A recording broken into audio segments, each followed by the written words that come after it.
Hello and thank you for joining us on CN Live. I'm Colion, and our first guest is an Olympic shooting legend. She's the only American to win 6 individual medals, the third woman to win medals in 6 different Olympic games, and the first American to win medals on 5 different continents. And of course, I'm talking about Kim Rhode, who should be on a Wheaties box by now. Hi, how are you? I'm doing pretty good. How are you, Kim? I'm good. I'm getting used to all this technology stuff. I'm not quite used to the Skyping yet, but Stop it. Anybody who runs a gun like you should be able to do everything. I love it. Thanks. So you are so tied to the Olympic Games. Do any of the games stand out in your mind? Well, obviously, my first Olympics is amazing. I was 16 when I went to my first Olympics in Atlanta, turned 17 five days before my event. And I think you're first in anything you never really forget. And for me, being in front of that, USA crowd cheering, the opening ceremonies, that one has just really stuck with me through and through. Yeah. Now, at this point, does it kind of, like you said, I agree with you. Your first time is always going to be the most memorable. Do you feel like you've reached a point now where it kind of, I don't want to say lose the effect or some of the energy, but how much of a drop off do you usually experience when after you've gotten the first one out of the way, and then now things seem to be a little bit more routine? Well, the first Olympics, you really don't know what's coming or what's going to happen. So you kind of lose that a little bit as you go to the different Olympics. Mm-hmm. But I have to say, each Olympics is so unique. In Atlanta, you have the hometown USA cheering, and I think they cheer just a little bit louder. And it's almost like they're helping you to pull the trigger each and every time. Yeah. Whereas in, Athens, you're marching through tunnels that athletes marched through thousands of years ago, and you have that history and ambiance. To Beijing, where they were overly prepared, and Rio, those beautiful white sand beaches. Each one is so unique. It brings something new to the table. How was Rio?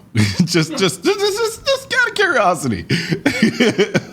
It's your fault. You contrasted it with Beijing, and then you hit me with Rio, and I'm kind of like, well, there you have it. Well, Rio was incredible. I have to say they pulled it off. The people really came together. And for me, it was fantastic. Uh-huh. The beaches, the scenery, the things that we got to go see, like Sugarloaf, and just some of the ambiance that they had was just incredible. And I have to say, they pulled it off. It was great. The athletes were happy with for us, where we were shooting was completely done. It was beautiful with a huge stand, great audience, and it was a lot of fun. Awesome. Now, if you had your choice, what would be like your fantasy destination for an Olympic Games? Oh man, that would be a tough one. I love like the islands, Tahiti, those places, but that's just so unrealistic for what's fantasy? The size and the scope of it. But it's fantasy. You can dream of anything. Yeah. So I would have to pick some place out in the Pacific Islands, or some place like Fiji, Tahiti, some place quite like that. Because I have to admit, I'm a beach lover. Gotcha. I've never been in the Olympics, but if I had to answer that question, I think I'd answer it the exact same way. Why not, right? Yeah, right. So for people who don't know, tell us about the different events you've competed in. Well, I've actually competed in all 3 shooting or shotgun events in the Olympics. So I started off in international skeet, and my event was actually eliminated in 96. So a lot of people don't realize that prior to 1996, I was actually forced to switch to doubles trap, which was the only event women could compete in. And that's where you get 2 targets thrown simultaneously away from you about 70, 75 miles an hour. Jesus. You get 1 shot at each target.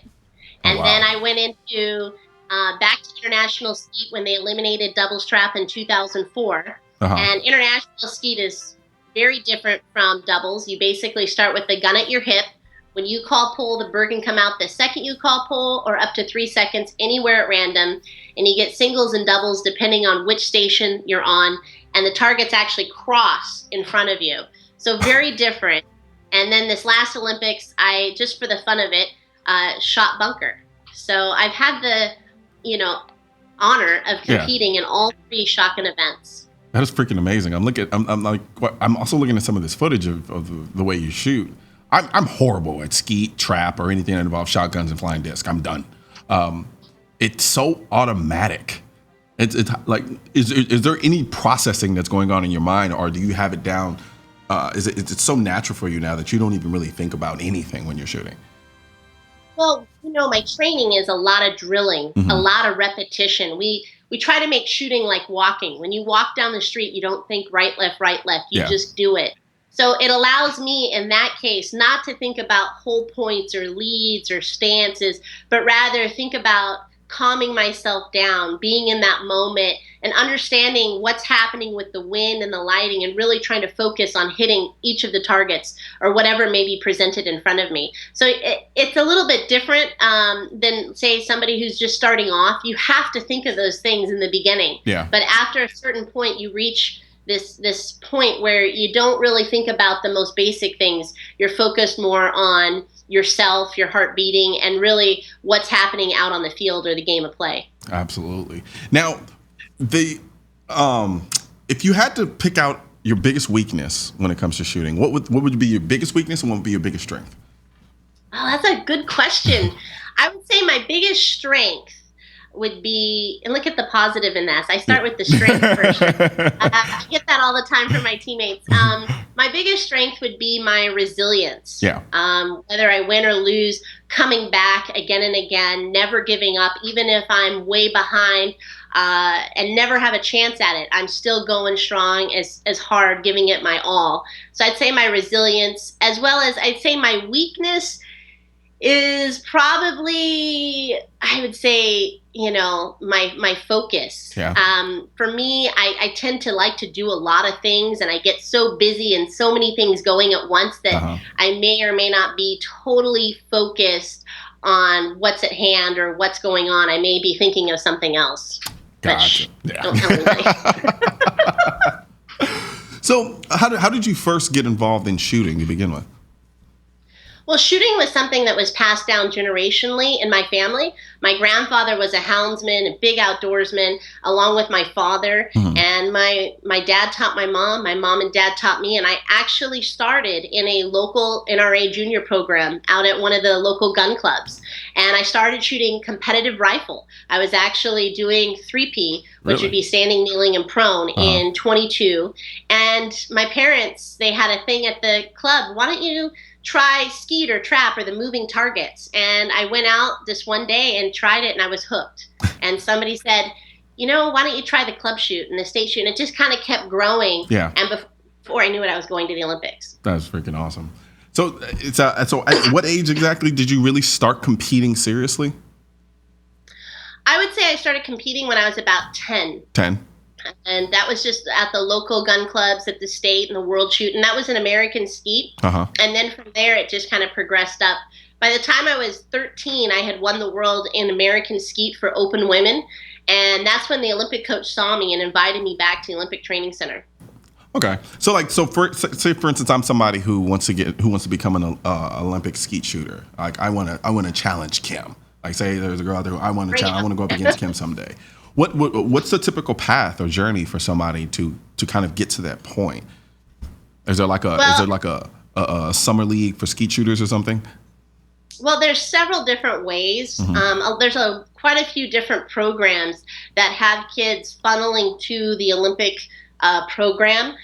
For example, the 4-H, SCTP, some of these other organizations with high schools and stuff that are actually taking the creme de la creme of their kids and funneling them to the Olympic, it's basically the Olympic type of starting on that process. So they have what they call a junior Olympic program.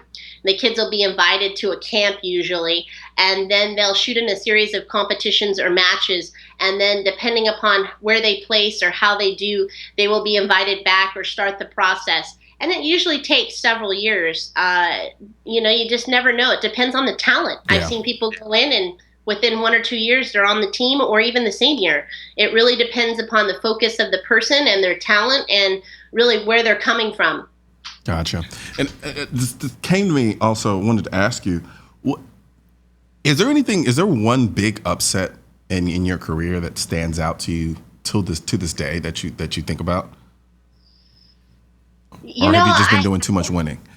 I mean, you don't win them all, I have to say. But I would say, one of the biggest or difficult challenges for me, I wouldn't say it was an upset, Yeah. but the biggest things for me was when they eliminated my event Gotcha. in doubles trap, and I was forced to switch events. And that was after the 2004 Olympics and having to go into Beijing shooting international skeet. That was one of the biggest things for me because I had grown up with all these people and traveled with them.